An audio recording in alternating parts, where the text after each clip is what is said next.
hardline Remainers and rejoiners had very little to say, didn't they? In fact, I think they said nothing about the EU's failure to live up to their side of the deal that was done when it came to the UK and the Horizon Europe scheme. It was actually Lord Frost that talked long ago about the EU breaching the deal over this failure on their part, on this failure to meet their obligation to finalise UK participation. And you did see European scientists going absolutely potty that the UK had been excluded.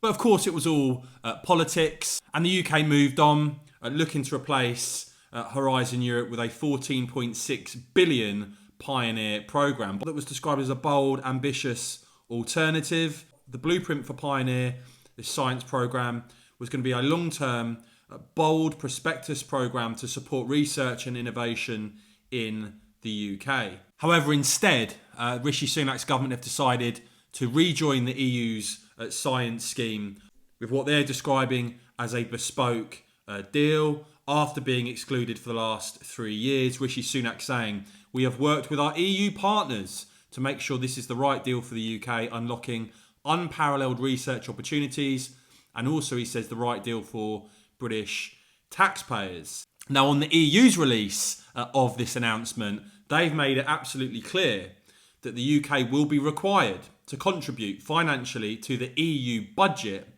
and is subject to all the safeguards of the Trade and Cooperation Agreement, and the EU estimating that the UK will contribute almost 2.6 billion euros per year on average for participation. Now, the EU seem to be absolutely delighted with this deal. You've got Ursula von der Leyen there, claiming that it will strengthen science across the whole of Europe. Guy Verhofstadt was pretty happy as well there, saying, if true, great. And talking, of course, about a rejoin agenda.